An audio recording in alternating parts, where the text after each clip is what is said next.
Female vendor shot dead in downtown Kingston.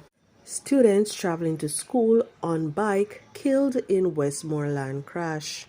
Motorists arrested following gun seizure during Marcus Garvey Drive traffic stop. Please remember to subscribe, like, share, comment, and don't forget to hit that notification bell so you can always be updated with the latest news. Now for the news in details. A vendor was shot dead along Spanish Town Road in the vicinity of Pink Lane in West Kingston on Monday morning.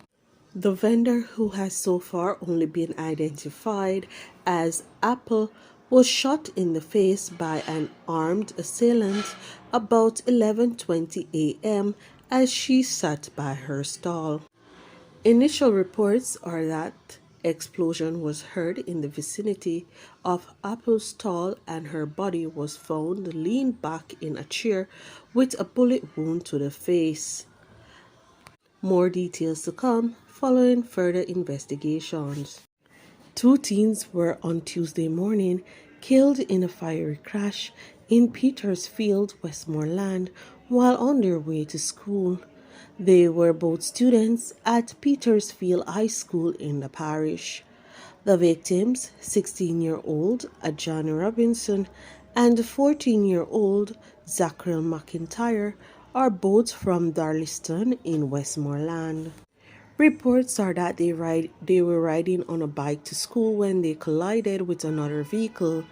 A representative of the police corporate communications unit stated on Tuesday. The crash occurred about 6:50 a.m. The teenagers were traveling on the motorcycle heading northerly along the Petersfield Main Road when they reportedly lost control of the bike while maneuvering a corner. The boys collided with a motor car which caught fire. The police were summoned and the boys were rushed to the hospital where they died while undergoing treatment.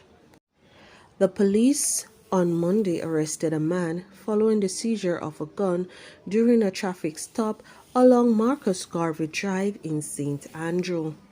His identity is being withheld pending further investigations. The police report that about 1:15 p.m., lawmen were in the area when they saw the driver of a Toyota Probox motorcar with 6 passengers driving along the roadway. He was signaled to stop. He complied. All occupants of the vehicle were searched. During the search of the driver, a firearm was found in his possession. According to the police, he was subsequently taken into custody.